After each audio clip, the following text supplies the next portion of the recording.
Ya, vamos a continuar hoy día con las parábolas.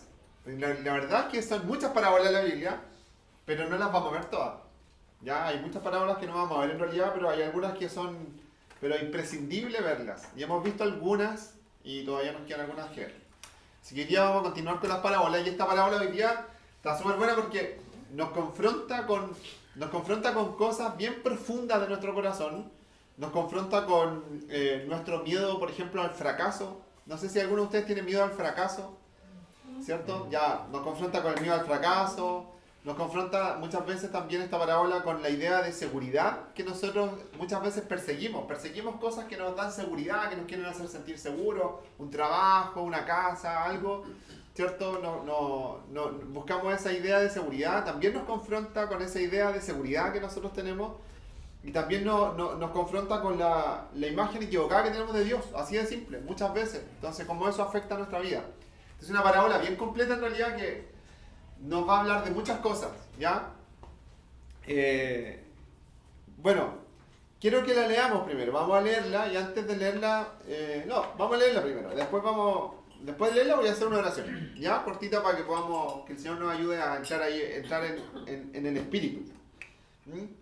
Ya, Mateo 25. Esta parábola está en Mateo 25, del 14 al 13, y también está en Lucas 19, del 12 al 27. Hay dos versiones de la parábola. Está en Mateo y en Lucas y no está contada exactamente igual.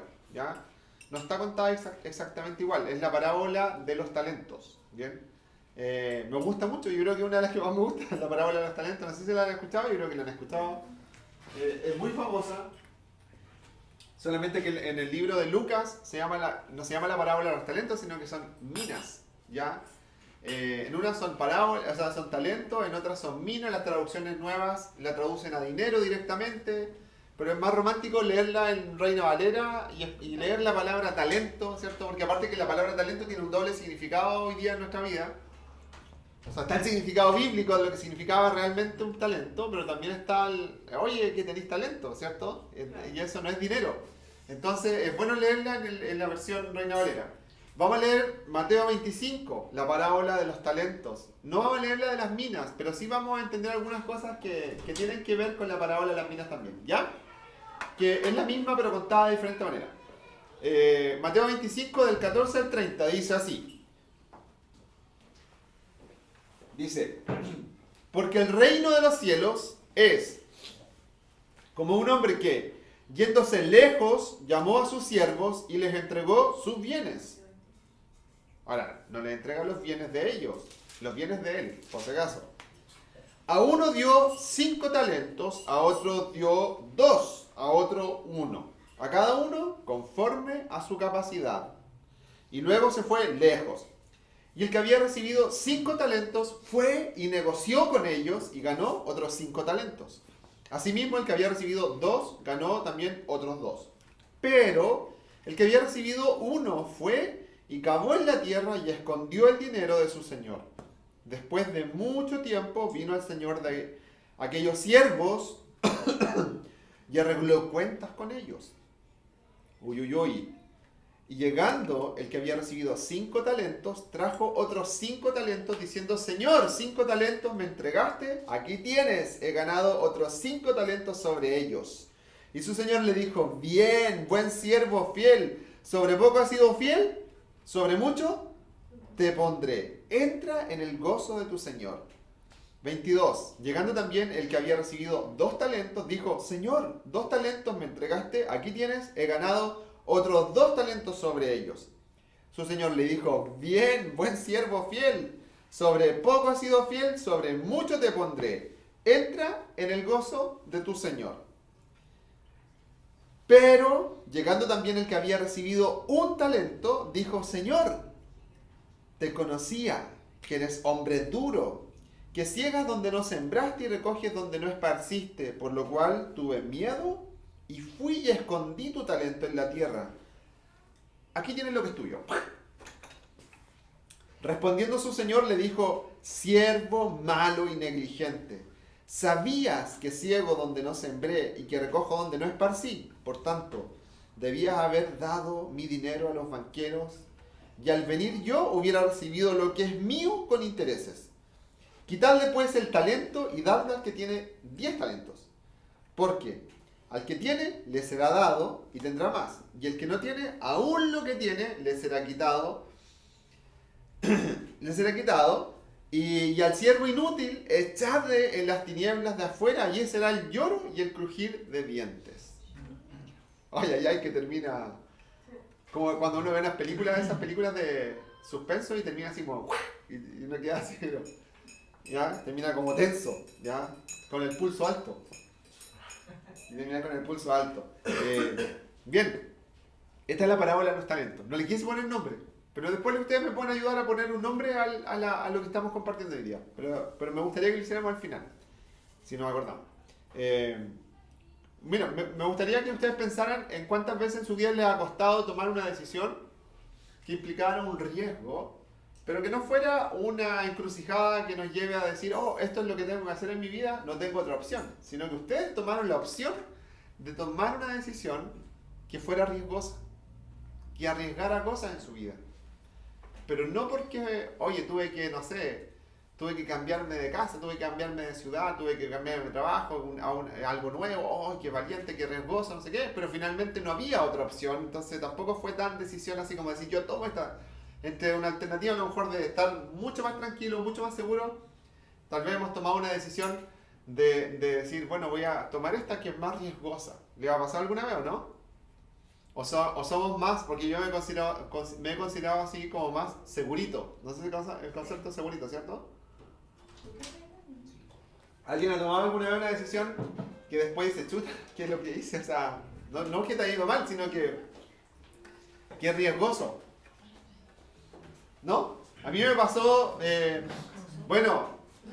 a mí me pasó harto cuando nosotros con la Fran, yo creo que lo he dicho hartas veces, pero cuando nosotros con la Fran decidimos venirnos a Los Ángeles a hacer el ministerio acá, a obedecer un llamado que experimentaba parte del Señor, pero que también entendíamos que el Señor nos decía, o sea, si quieren hacerlo, o sea, como que tampoco así como, obedéceme y tienes que irte a Los Ángeles, sino que también el Señor nos dejó que nosotros también tomáramos esa decisión. Yo lo entiendo con el tiempo de esa manera, donde habíamos vivido un tiempo primero de matrimonio, ¿cierto? Los primeros 2 años tranquilos, relajados, con la Fran, y nosotros ya empezamos a venir a Los Ángeles, ¿cierto? Ya hacíamos las reuniones, pero yo tenía un trabajo, todo calzaba, pero en un momento dejó de calzar, ya, en un momento para mí se me acabó el trabajo que tenía en Los Ángeles, entonces las posibilidades laborales que tenía eran en Temuco, Valdivia, era para el sur. Entonces nosotros dijimos, oh, el Señor nos estará llamando al sur. ¿Qué será eso? Y el Señor me dijo, o sea, siempre te vaya a ir donde está el trabajo. Ese es el llamado. Entonces yo dije, no puede ser, Señor, no me hagas pasar por esto. Tomar una decisión donde no tengo seguridad. Qué difícil. Nosotros el año 2015 decidimos quedarnos acá en Los Ángeles y yo no quise ni siquiera buscar más posibilidades laborales porque para mí era como muy tentador el tema, más que el tema económico, el tema de la seguridad.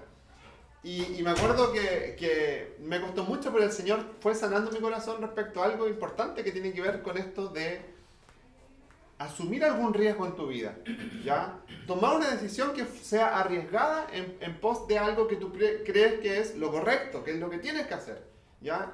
Y a mí me costó mucho tomar esa decisión en su momento porque implicaba obviamente confiar en el Señor, en que el Señor nos iba a proveer, el Señor se iba a encargar de todas las cosas, ya no éramos 2, sino que venía que estábamos con el Mateo y que también ya había nacido el Emilio el año 2015, entonces ya era una familia, entonces yo empecé yo creo que a lo mejor ahí empecé a hacer bruxismo en la noche, pero fue difícil, me acuerdo, fue difícil, pero con el tiempo yo digo, Señor, ahora me siento más libre. ¿Por qué me siento más libre?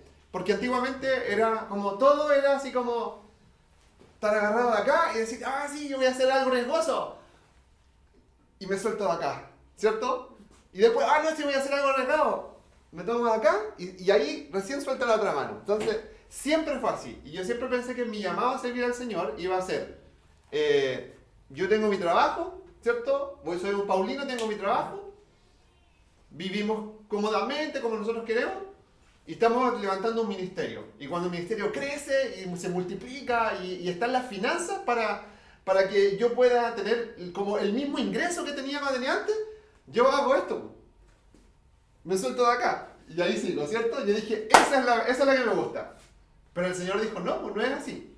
Y entonces el Señor me empujó a tomar una decisión donde yo salté con las dos manos. Y para mí fue algo nuevo. Para mí fue algo nuevo, de verdad. Fue algo nuevo porque... Y después con el tiempo yo lo entiendo. Vengo de un hogar disfuncional. Nosotros con mi hermana pasábamos las noches muchas veces, mi papá no llegaba, ¿cierto? Entonces había un tema de inseguridad. Yo muchas veces en la noche tenía mucho miedo cuando vivíamos en Angol porque yo decía, ¿qué pasa si entran a robar la casa? ¿Quién nos va a defender? Teníamos un tío al lado que él sí estaba muy dispuesto a defender, porque este era medio loco mi tío, andaba con una escopeta de repente, ¿cierto? Y se pasaba el rollo mi tío, o sea, de verdad que hacía como eso y él era como... Es muy así, simpático igual, amoroso, cariñoso, pero de repente nos decía, cuando nosotros éramos niños, nos decía, no, yo pasaba con una escopeta así como al lado y decía, no se preocupen niños porque yo siempre me quedo cuidando en la noche, decía, pero lo hacía como que nosotros tuviéramos seguridad. Pero la verdad es que siempre crecí como con esa falta de entender que tenía un respaldo, ¿ya? Un respaldo. Y eso afectó mi manera de ver al Señor, pues, obviamente. Entonces, esto para mí fue súper importante en su momento. Después dije, oh, lo hice, tomé una decisión arriesgada, Señor. Yo no sé, o sea, yo dije, pero ¿será lo correcto? Eso me pregunté antes. Después dije, Señor, fue lo correcto, fue lo mejor. Fue lo mejor que pude haber hecho. Yo le doy gracias al Señor. En su momento cerré los ojos, dije, me acuerdo que estaba el contacto que tenía, uno de los mejores contactos que tenía laborales, era se llama Jaime Toledo, si no me equivoco. Él era el director del departamento de arquitectura del MOB en Temuco. Y él, más encima lo conocí, era cristiano, súper comprometido en su iglesia. Yo lo veía en Facebook, me acuerdo que predicaba y todo. Entonces cuando cachó que yo era cristiano, era súper así como... Me hablaba, ¿cierto? Entonces cuando vio que yo después iba a terminar de trabajar en Angol, me dijo, Amner, pásame tu currículum y acá vemos cómo podemos seguir trabajando acá, no sé qué.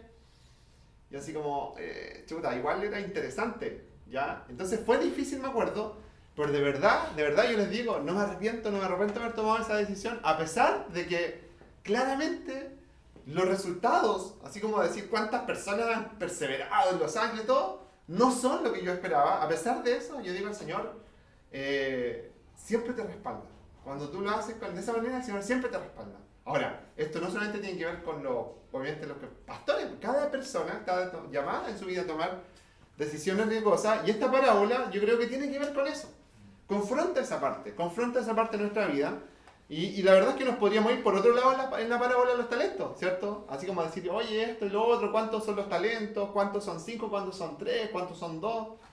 Pero la verdad es que yo les decía, miren, hay dos versiones de la parábola, Mateo y Lucas. En Mateo el contexto es la narración de la venida del Hijo del Hombre, y el Señor en esa parábola, o en el contexto de la parábola, porque está en un contexto, está advirtiendo, ¿cierto? Está advirtiendo sobre la posible negligencia de no entregar este mensaje del Evangelio al mundo, ¿ya? Como la posible negligencia en la parábola de Mateo, ¿cierto? La posible negligencia que podría haber de no entregar esta parábola al mundo, o este Evangelio al mundo. Y en el libro de Lucas también, que está en un contexto relacionado con el tema de la venida inminente de Jesús. Ellos están esperando a Jesús, de hecho le preguntan, ¿restaurará Israel en este tiempo? ¿Qué señales hablar de tu venida? Ese tipo de preguntas, así como ellos pensaban que era ahora, en este momento. Y la parábola también acá tiene que ver, en el libro de Lucas, de las minas, con el tema de que el cristiano tiene que aprender a esperar, tiene que esperar en el Señor, tiene que cumplir fielmente la voluntad de Dios en su vida hasta el final, para poder ser recompensado finalmente por su espera en el Señor, por hacer las cosas con fidelidad, ¿ya? Entonces es curioso porque hay personas que dicen, no, ¿por qué es tan diferente la versión de Lucas con la de Mateo? Y lo más probable es que Jesús la haya contado en la parábola en dos lugares diferentes, ¿cierto? Muchas veces hacemos eso, contamos una historia en dos lugares diferentes, ¿cierto? Entonces, en la parábola de Mateo, el Señor está ahí hablando de los talentos, pero en la otra está hablando de las minas. Ahora, ¿saben? Las minas, ya no son las minas, ¿ya? Entonces, es curioso porque esta parábola muchas personas la interpretan de esta manera. El Señor no es comunista. Esa es la interpretación, ¿cierto? El Señor no es socialista, ¿cierto? Porque el que tenía, a uno le dio 5, a uno le dio 3, o sea, 2 y a otro le dio 1. ¿Qué manera de repartir es esa, cierto? ¿Qué pasó con el ser igualitario, repartirlo a todos igual? Y más encima, después, el que tenía 1, que era el más pobre, le quita el talento y se lo entrega al que tenía 10 ahora. Entonces, y termina la frase diciendo a Jesús, porque al que tiene se le da más y al que no tiene se le va a quitar lo que tiene.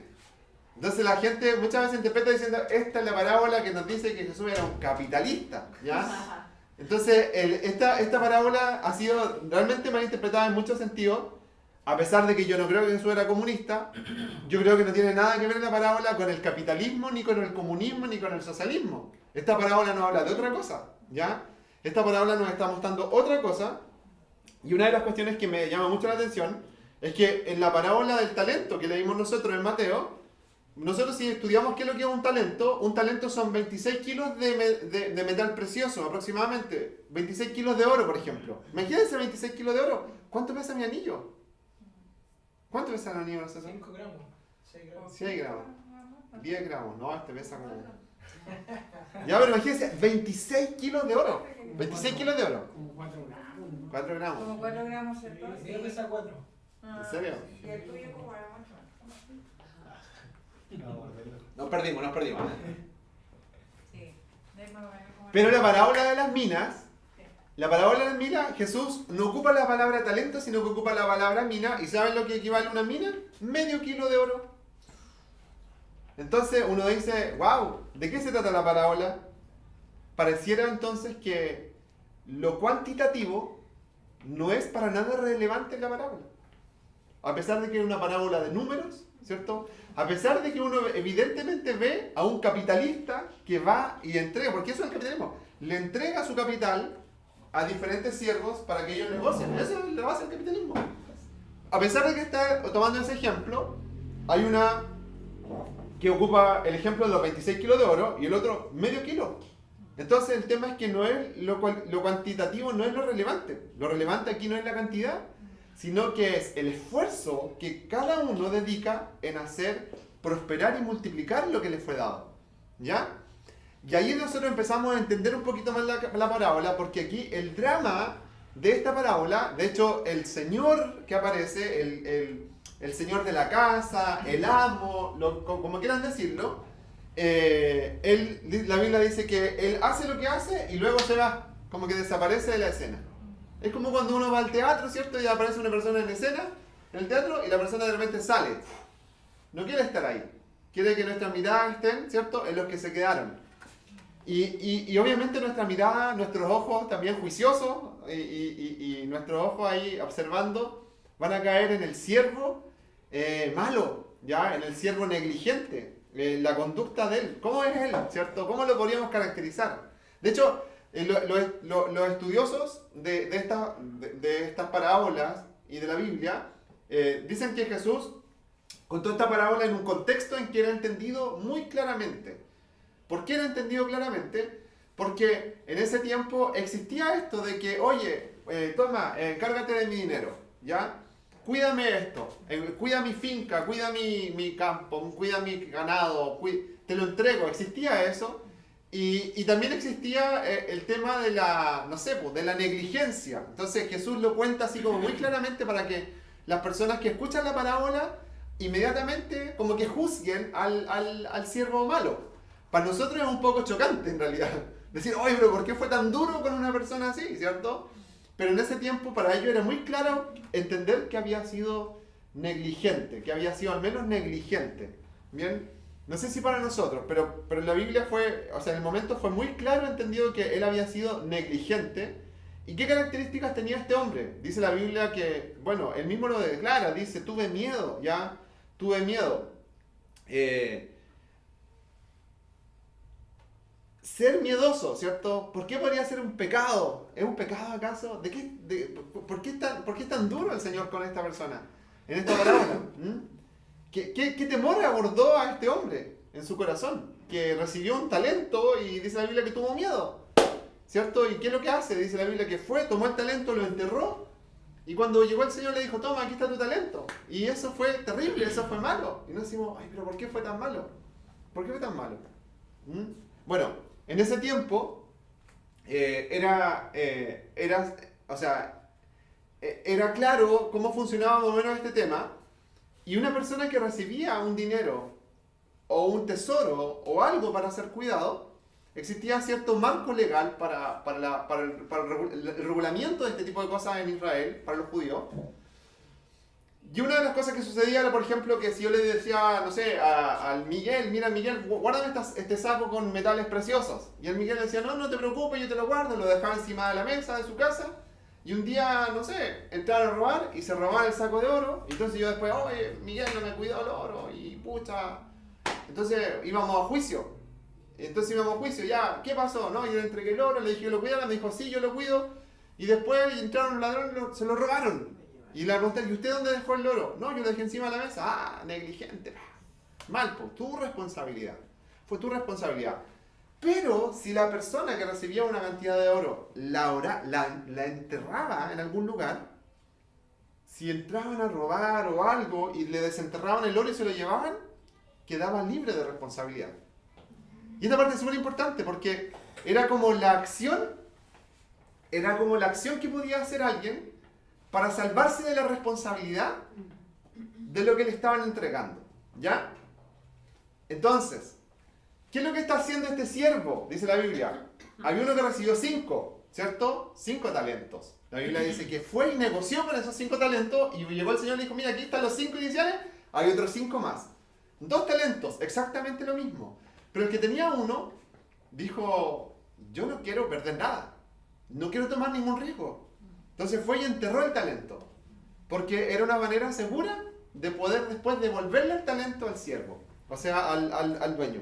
Ahora, veamos un poquito esto. El carácter miedoso. El carácter miedoso que el Señor aquí como que lo entrega, ¿cierto? Lo juzga de que está mal. Pues. ¿Miedo a qué? Miedo a lo financiero, por ejemplo. El miedo que muchas veces nosotros tenemos. El miedo al futuro, el miedo a qué puede pasar. El miedo a que se lo roben. El miedo que puede haber en esas personas. Yo les decía cómo funcionaba este tema. Y acá la Biblia lo califica de un hombre negligente y malo, ¿ya? La verdad es que uno dice, pero ¿y qué pasa si no podía? Era, no sé, a lo mejor no era hábil como los otros para multiplicar, no era bueno para los negocios. Pero la palabra le dice claramente que el Señor fue y entregó talentos de acuerdo a la capacidad de cada uno. Entonces, al que tenía 5 le dio 5, ¿por qué? Porque tenía la capacidad de administrar esos 5 talentos, negociar con ellos, multiplicarlos y entregar de vuelta la ganancia. El que tenía 2 talentos tenía la capacidad que respaldaba esa entrega de talentos para negociarlos y después devolver. El que tenía un talento, no era que el Señor dijo, este no tiene ningún talento, así que le voy a pasar, o sea, él no tiene ninguna capacidad, así que le voy a dar un talento nomás. No. Él tenía la capacidad para administrar ese talento, para negociar con el talento y para devolver el talento, para devolver una multiplicación de ese talento. Él tenía esa capacidad. Pero no, como no usó esa capacidad, es juzgado como negligente, es juzgado como una persona mala. Ahora, la pregunta aquí, y todavía estamos muy en el contexto de la historia de la parábola, ¿por qué Jesús habla de esto? ¿Por qué Jesús cuenta esta parábola? ¿Ya? ¿A quién se refería? ¿A quién tenía en mente cuando en la parábola aparece un siervo malo, negligente? ¿A quién tenía en mente? Siempre tienen en mente a alguien. Sí, porque siempre está apuntando, ¿cierto? Jesús en dirección a alguien que quiere hablar a sus corazones. Obviamente que Dios nos habla a nosotros, pero en el contexto, ¿a quién tenía en mente Jesús? ¿Y por qué? En esta parábola Jesús tenía en mente al pueblo judío en general, ¿ya? Especialmente a los religiosos que llevaban, digamos, como la fe judía en su nombre. Casi siempre en las parábolas de Jesús nos vamos a dar cuenta que tenía en mente, ¿cierto?, al religioso. ¿Por qué? ¿Por qué? Porque eran hombres que se creían piadosos, que habían edificado su vida en torno a la Torá, ¿cierto? A la ley, cumplían todo lo de la ley, diezmaban meticulosamente, pero su comportamiento era egoísta, era elitista, ¿ya? Ellos eran religiosos y se beneficiaban ellos de su religiosidad. Esa es una de las cosas que Jesús más les criticó a ellos. Porque veían un mendigo en la calle, decían, oh, quizás qué pecado cometió, crucemos la calle, ¿cierto? Veía una mujer, no sé, endemoniada, decían, no se acerque porque está endemoniada, y van para otro lado. Entonces, la religiosidad de los judíos no ayudaba a nadie. No era beneficiosa para nadie. Y como el Señor es dueño de la tierra, como el Señor es dueño como el Señor ama y anhela que las personas conozcan de Él, que lo busquen, que lo anhelen, que las personas se restauren, cuando el Señor, y esta es la interpretación real, cuando el Señor buscó o eligió al pueblo de Israel, le entregó un gran talento. Le entregó la ley. La ley fue entregada al pueblo de Israel a través de Moisés. Las leyes, de cómo buscarlo, de todo esto fue entregado. ¿Y qué hicieron ellos? No ayudaron a nadie. ¿Ya? No era. Escondieron el talento. Eso fue lo que hicieron. Y Jesús tenía esto en mente. Ustedes escondieron el talento. Ahora ustedes me van a decir, pero Abner, ¿acaso está diciendo que los judíos tenían que evangelizar? ¿De dónde se vio eso? ¿Saben qué? No tenían que evangelizar tal vez, pero sí en la Biblia hay muchos pasajes en los que el Señor le habla al pueblo de Israel, como por ejemplo Isaías 49, y dice, yo te he enviado para que reúnas a las tribus de Israel y hagas volver a su patria. Aún esto es muy poco para ti. Dice, por eso te pondré como una luz para las naciones. ¿O no? Le dijo al pueblo de Israel antes de que Jesús naciera, ¿cierto? Antes del tiempo de Jesús. Te pondré como luz para las naciones y haré que lleves la salvación hasta lo último del mundo. ¿Bien? Hay otros pasajes como el Salmo 96.3, muchos pasajes en los que el Señor le dice al pueblo de Israel, tú eres luz para tu alrededor, tú eres de bien para el mundo. ¿Ya? En ti serán benditas, desde Abraham, en ti serán benditas las naciones de la tierra. ¿Pero qué hicieron ellos en el tiempo de Jesús? ¿Qué hicieron ellos? Su religiosidad, su espiritualidad, era para ellos. Los beneficios de su espiritualidad eran personales. ¿Ya? Eran personales. No salvaban a nadie. A lo más ellos buscaban salvarse a sí mismos.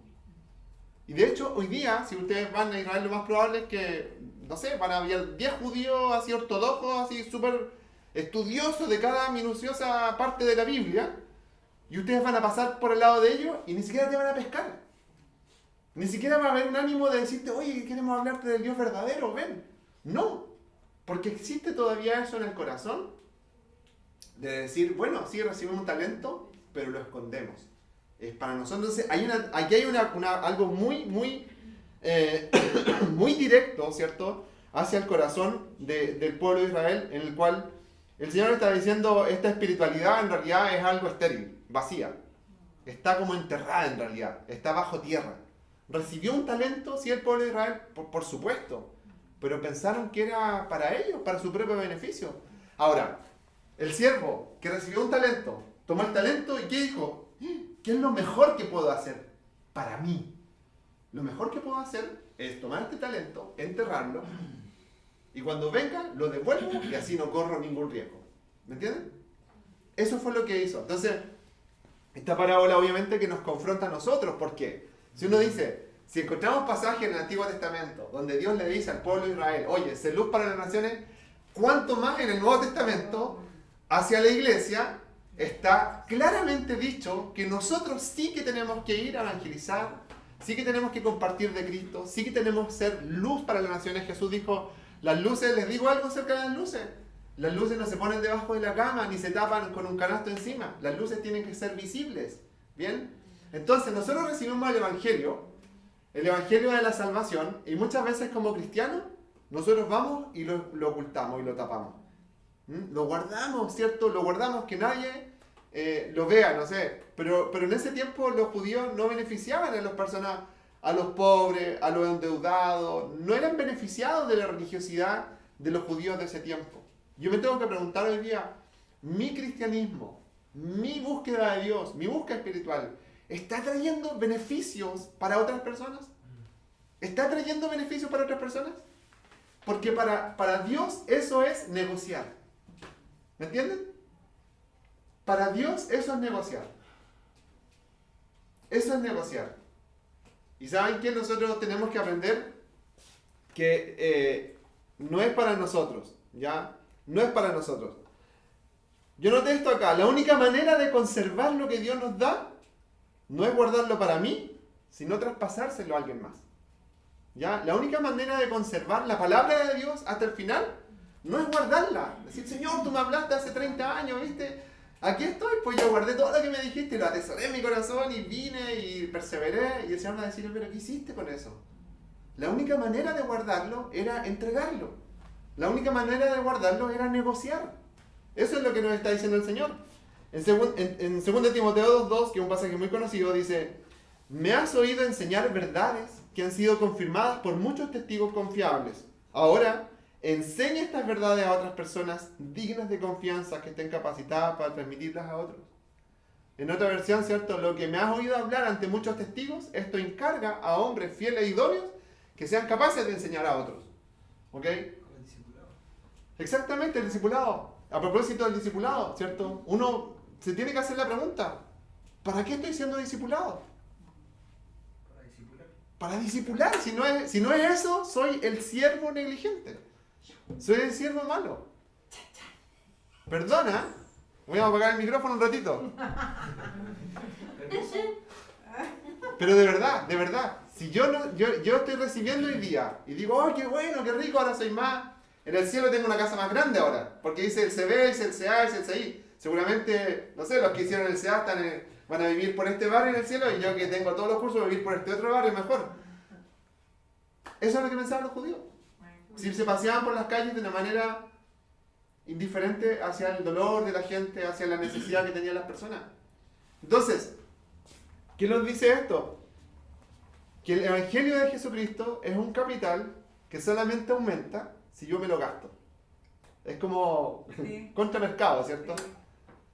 El Evangelio de Cristo es un talento que tú lo tienes y la única manera de hacerlo crecer es gastarlo, entregarlo, ¿cierto? La única manera de hacer crecer este gran mensaje. Y uno se pregunta a veces, ¿por qué las personas se enfrían en el Señor? ¿Por qué una persona se enfría? ¿Por qué nos falta alabanza? ¿Por qué nos falta una pantalla LED? ¿Por qué? ¿Nos falta animar? No, nos enfriamos porque no somos buenos para negociar.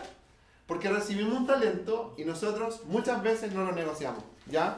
Entonces, el siervo intenta justificarse. Y aquí esta parte es súper entretenida, ¿cierto? Porque no sé si a ustedes les ha pasado que se mandan un condoro, una embarrada, y después abren la boca para arreglarla Pero es Y que, la joden más. y la pero joden más, es que, pero es que. ¿cierto? Entonces el siervo trata de justificarse y le dice, Señor, yo sabía que tú eres duro, ¿cierto? Que tú recoges donde no sembraste. Y el Señor le dice, pucha, si ya lo sabía, Peor. si ya lo sabía, peor, po. Peor. Entonces él intenta justificarse, termina inculpándose. Y lo importante aquí es que la parábola no está centrada en los resultados, porque a veces uno dice, no, el que tenía 5 multiplicó 5 más no sé cuánto, y uno empieza a irse por las matemáticas. Pero la verdad es que uno empieza a ver las características de la parábola, que es tan simple que en algunos casos se repite, que el amo jamás juzga la cantidad. Oye, ¿por qué solamente 2 talentos? ¿Ves? ¿Pudiste haberte esforzado más? No, en ningún momento. La recompensa el que recibió 2 talentos con el que recibió 5 fue exactamente la misma. Y si el que recibió 1 hubiese entregado 2 de vuelta, la recompensa es exactamente la misma. Entonces el Señor acá no juzga la cantidad, sino que lo que le molesta, lo que no puede dejar pasar, es la relación de confianza que hay entre ellos. Lo doloroso para el Señor, ¿cierto? Es ¿por qué hiciste eso? ¿Por qué hiciste eso? A ver, voy a poner un ejemplo. El otro día lo conversábamos con la Fran, porque ya sabíamos que íbamos a hablar de esta parábola. ¿Qué pasa, por ejemplo, si, no sé, estoy de cumpleaños y te pongo aquí tengo un ejemplo porque siempre miro para allá, el Miguel. Entonces, el Miguel viene y tiene una tienda de tecnología, el Miguel. Entonces, él viene en mi cumpleaños y el Miguel me regala no sé, un cargador nuevo para el teléfono, una carcasa para mi teléfono. Ya, y toma, feliz cumpleaños, yo, gracias Miguel, qué bueno, gracias señor, qué bueno, listo, ya. Yo la guardo la carcasa y luego pasan meses y el Miguel está de cumpleaños. Entonces viene el Miguel y digo, oh, feliz cumpleaños Miguel, mira, ¿te acuerdas de la carcasa que me regalaste? Sí, toma, aquí está tu carcasa, feliz cumpleaños. ¿Cómo se ve eso? Horrible. Aquí está ¿te acuerdas del regalo que me hiciste? Esperé todo este tiempo para devolvértelo. Toma, estás de cumpleaños tú ahora. ¿Cómo sería la vida así? Lloro. A lo mejor hay gente que lo hace, no sé. Bueno, a lo mejor alguien te regaló algo y tú lo guardaste para otra persona. Puede ser. Pero no le vas a regalar a una persona que te regaló algo lo mismo que se lo guardaste, ¿cierto? Lo que me pasaste, mira lo que me pasaste. Tómate, lo regalo de vuelta. ¿De qué me habla eso? Chuta, que soy importante para ti. Pensaste mucho en mi regalo, no sé. ¿Cierto? Entonces, aquí hay un tema muy similar, porque la verdad es que yo les digo,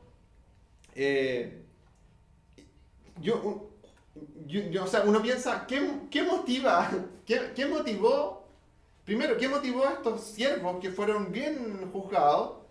¿Qué los motivó a multiplicar, a negociar? ¿Qué fue lo que los motivó? ¿Qué fue lo? Contentar al amo. Contentar al amo. La relación que tenía con el amo. La relación, lo conocían, contentarlo y lo amaban. Entonces, miren, hay algo muy importante. El amor moviliza. ¿Ya? El temor desmoviliza. Cuando las personas, por ejemplo, ven que hay inseguridad, por ejemplo, inseguridad en la ciudadanía, cuando las personas se sienten como a veces no tienen la capacidad de congregarse, de organizarse, ¿ya? No sé, pierden esas capacidades porque la gente tiene mucho temor. Y uno ve que los narcotraficantes están súper organizados y todo, pero la ciudadanía no está organizada. Porque la gente tiene mucho temor.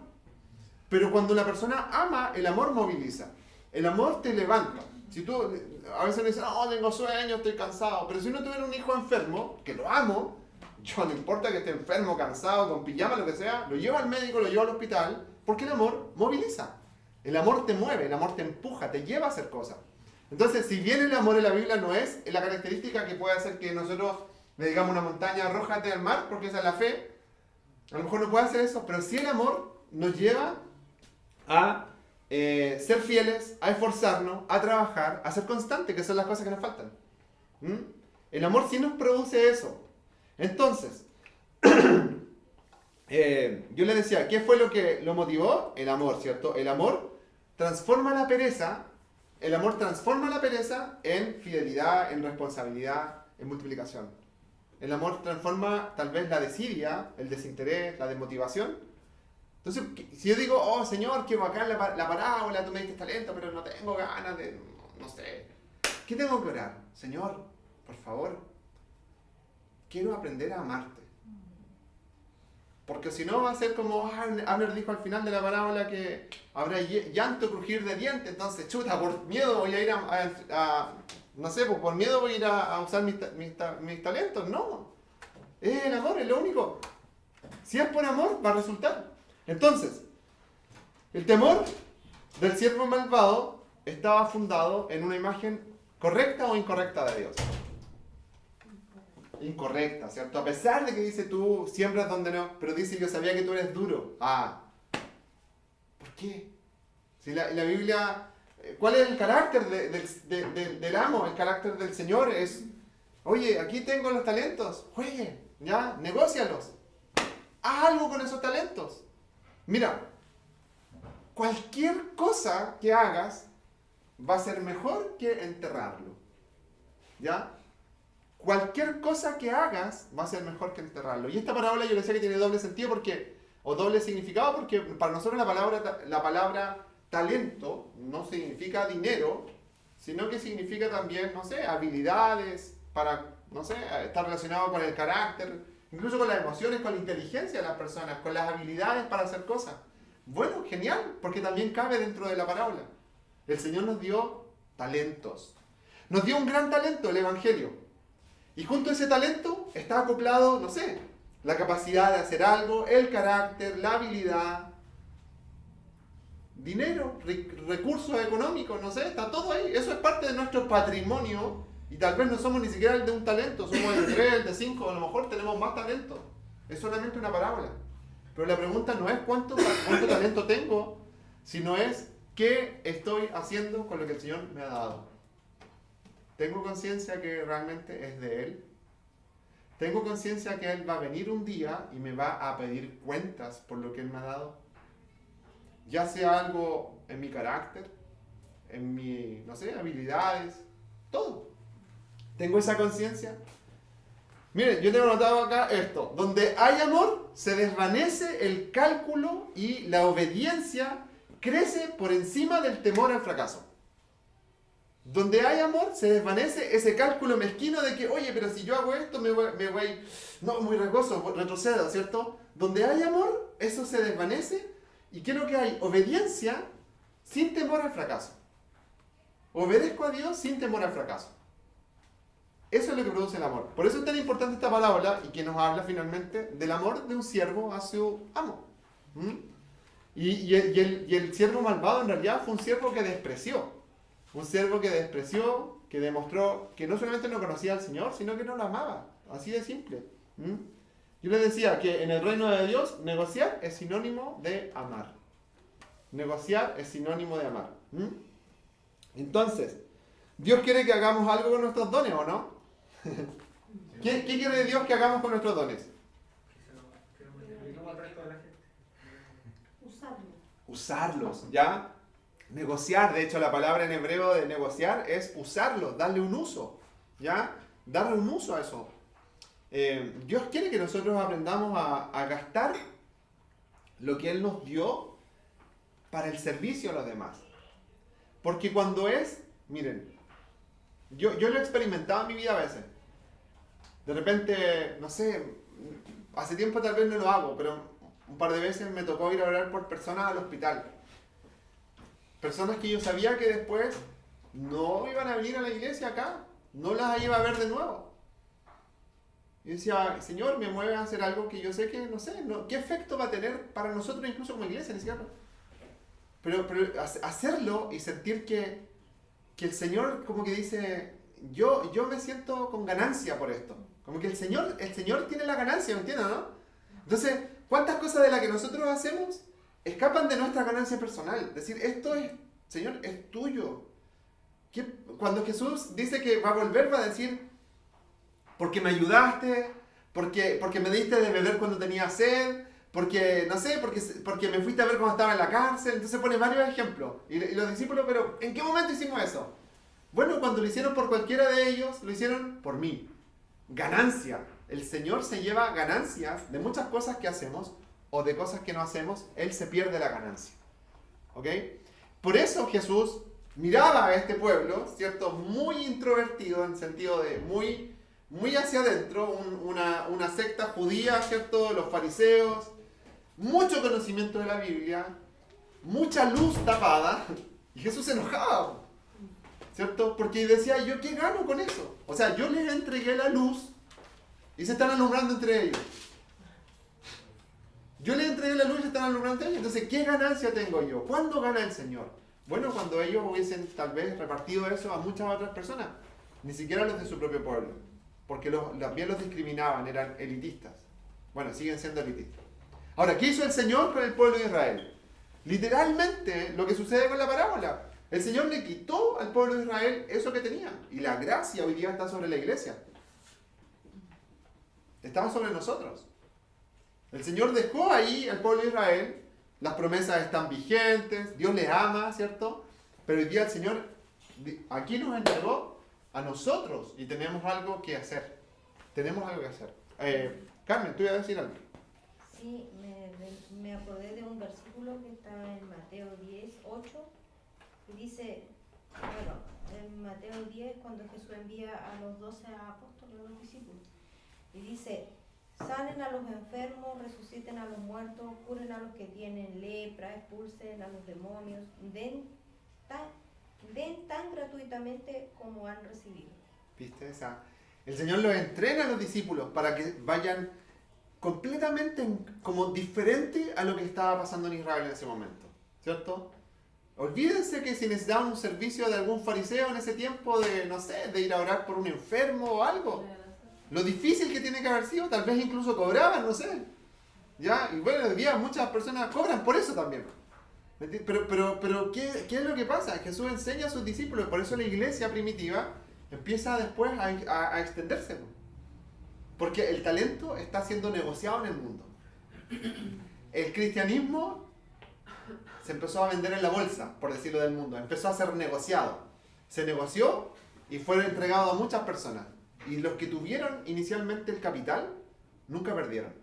¿Me entienden? Nunca perdieron.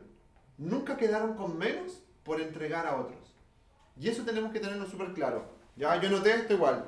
Que la búsqueda de la seguridad a cualquier precio, que es algo que nosotros a veces tenemos en nuestra vida, ¿cierto? La búsqueda de seguridad a cualquier precio equivale siempre a la esterilidad espiritual. Siempre va a equivaler a la esterilidad espiritual.